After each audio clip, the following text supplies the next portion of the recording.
बात करते हैं भारत देश की आन बान शान नालंदा यूनिवर्सिटी की। ज्ञान का सागर मोदी ने लौटाया धरोहर। प्रधानमंत्री मोदी ने किस तरह से देश के धरोहर को लौटाने का काम किया।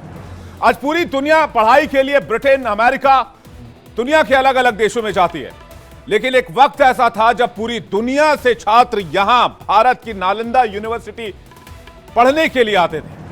तब इस तरह की ऑक्सफोर्ड यूनिवर्सिटी, येल यूनिवर्सिटी, ऐसी कोई भी यूनिवर्सिटीज का इस तरह का नाम नहीं था जितना नालंदा यूनिवर्सिटी का नाम हुआ करता था। ऑक्सफोर्ड यूनिवर्सिटी से भी 600 साल पहले बिहार में नालंदा यूनिवर्सिटी मौजूद थी, जो ज्ञान पाने का दुनिया का सबसे बड़ा सेंटर हुआ करती थी। लेकिन खिलजी की एक सनक की वजह से इसे जलाकर खाक कर दिया गया और 800 साल बाद नालंदा को उसकी विरासत वापस देने की कोशिश रंग लाती नजर आ रही।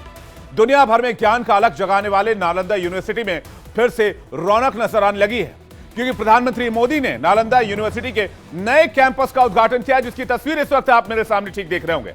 प्रधानमंत्री नरेंद्र मोदी की यह तस्वीर जब वो नालंदा यूनिवर्सिटी के कैंपस का उद्घाटन कर रहे हैं।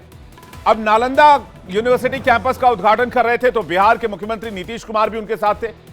नालंदा यूनिवर्सिटी कैंपस के उद्घाटन के मौके पर पीएम मोदी और बिहार के मुख्यमंत्री नीतीश कुमार की एक दिलचस्प तस्वीर खूब ज्यादा वायरल हो रही है, जहां अचानक नीतीश कुमार ने प्रधानमंत्री का बायां हाथ पकड़ लिया, जिसकी वजह से प्रधानमंत्री भी हैरान हो गए।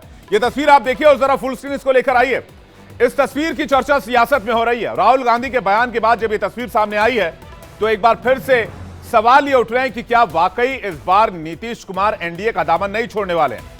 खैर, इस सियासी खबर पर हम जाएंगे, लेकिन उससे पहले आप ये तस्वीर देखिए और फुल स्क्रीन ये तस्वीर देखिए, जिसमें नीतीश कुमार प्रधानमंत्री नरेंद्र मोदी का हाथ अचानक से पकड़ लेते हैं, फिर पीएम उनकी ओर थोड़ा झुकते हैं, इसके बाद नीतीश कुमार उनकी उंगली को देखते हैं, फिर वो दोनों मुस्कुराते हैं और प्रधानमंत्री बताते हैं कि वो वोट देने के लिए जब गए थे तो उनकी उंगली पर स्याही लगी थी और उसी स्याही को नीतीश कुमार अपनी उंगली पर भी दिखाते हुए नजर आते हैं। लेकिन इसके साथ ही नालंदा यूनिवर्सिटी का गौरव भारत को किस तरह से प्राप्त हुआ है, आइए देखते हैं।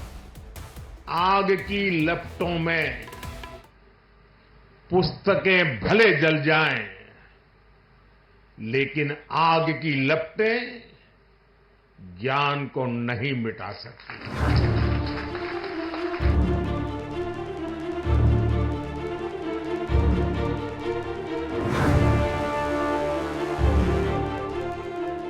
दुनिया की सबसे पुरानी यूनिवर्सिटी, दुनिया जिसे ज्ञान का द्वितीय केंद्र मानती थी, जहां 90 लाख से ज्यादा किताबों का भंडार था, उस ऐतिहासिक नालंदा यूनिवर्सिटी के नए स्वरूप को जब पीएम मोदी ने देश को समर्पित किया तो पूरा बिहार अपने आप में गर्व महसूस कर रहा था। मैं बिहार के लोगों को भी बधाई देता हूं। बिहार अपने गौरव को वापस लाने के लिए जिस तरह विकास की राह पर आगे बढ़ रहा है, नालंदा का ये कैंपस उसी की एक प्रेरणा है। लोकसभा चुनाव की जीत के बाद पीएम मोदी जब बिहार के राजगीर में स्थित ऐतिहासिक नालंदा विश्वविद्यालय का गौरवशाली गिफ्ट देने बिहार पहुंचे तो सबसे पहले उन्होंने नालंदा यूनिवर्सिटी की पुरानी धरोहर को करीब से देखा। नालंदा के भग्नाशेष का भ्रमण किया, साथ ही यहाँ के इतिहास के बारे में जानकारी ली और फिर उन्होंने बताया कि कैसे वो भारत को दुनिया के लिए शिक्षा और ज्ञान का केंद्र बनाने के मिशन में लगे हैं। मेरा मिशन है कि भारत दुनिया के लिए शिक्षा और ज्ञान का केंद्र बने। मेरा मिशन है भारत की पहचान फिर से दुनिया के सबसे प्रोमिनेंट नॉलेज सेंटर के रूप में उभरे। नालंदा यूनिवर्सिटी का इतिहास सबसे पहले चीन के यात्री हेनसांग और इत्सिंग ने खोजा था। इन दोनों चीनी यात्रियों ने नालंदा को विश्व का सबसे बड़ा विश्वविद्यालय बताया था, लेकिन ज्ञान की गंगा बहाने वाली इस यूनिवर्सिटी को खिलजी ने हमला कर अंधकारमय कर दिया और अब जाकर नालंदा यूनिवर्सिटी को फिर से अपनी खोई हुई पहचान हासिल हुई है। 1749 करोड़ रुपए से बने नालंदा यूनिवर्सिटी के नए कैंपस को भी उसी तरह से बनाया गया है जिसके लिए पूरी दुनिया में मशहूर था।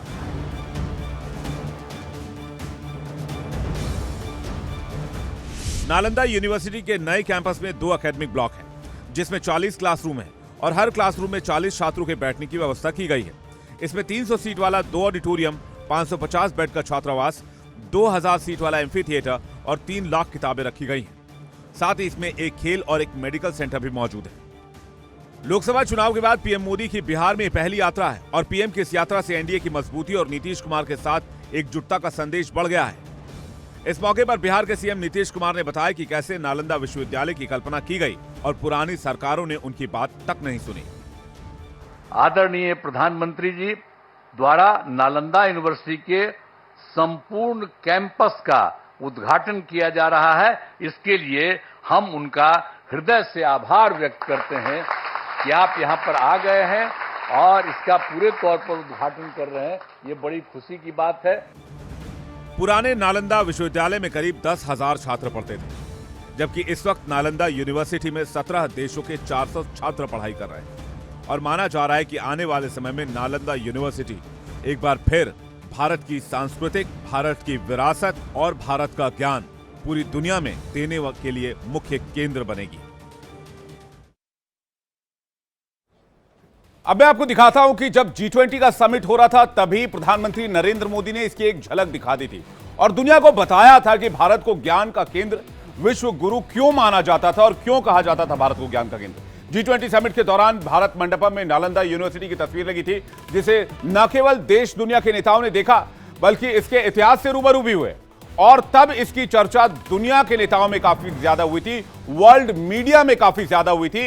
ये देखिए, जो बाइडेन की तस्वीर आप देख रहे हैं। जो बाइडेन को प्रधानमंत्री नरेंद्र मोदी वसुधैव कुटुंबकम और नालंदा की ये तस्वीर दिखाते हुए नजर आ रहे हैं। हालांकि ये कोणार्क की तस्वीर है जो इस वक्त आप देख रहे थे, लेकिन नालंदा की तस्वीर भी लगी हुई थी, जहां पर नालंदा की तस्वीर को भी वर्ल्ड लीडर्स को दिखाया गया था। अब आपको बता दें कि 5वीं शताब्दी में स्थापित नालंदा यूनिवर्सिटी दुनिया भर के छात्रों को आकर्षित करने वाला एक प्रसिद्ध संस्थान था।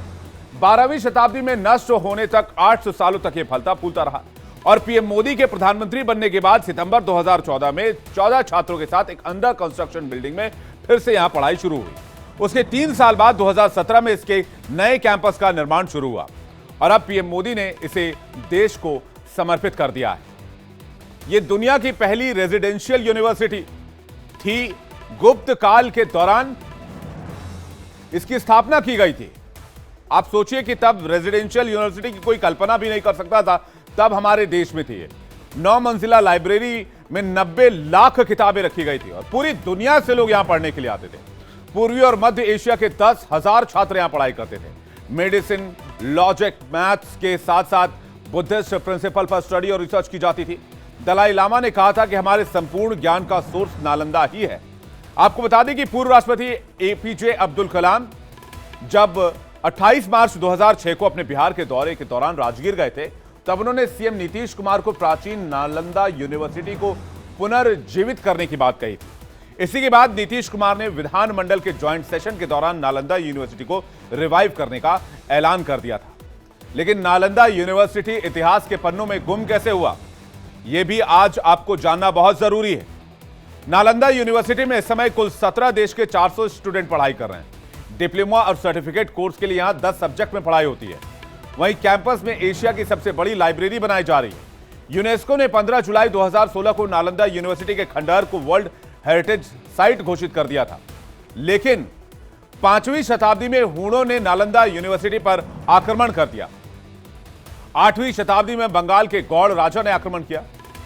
1190 के दशक में खिलजी की सेना ने हमला किया और 1193 में खिलजी ने यूनिवर्सिटी को आग के हवाले कर दिया। खिलजी के हमले के बाद 3 महीने तक यूनिवर्सिटी कैंपस जलता रहा था। पता है क्यों? क्योंकि 90 लाख किताबें थी और इन किताबों को जलने में 3 महीने से ज्यादा का वक्त लगा था। खिलजी किसी भी धर्म के खिलाफ था। वो बौद्ध धर्म को भी उखाड़ फेंकना चाहता था।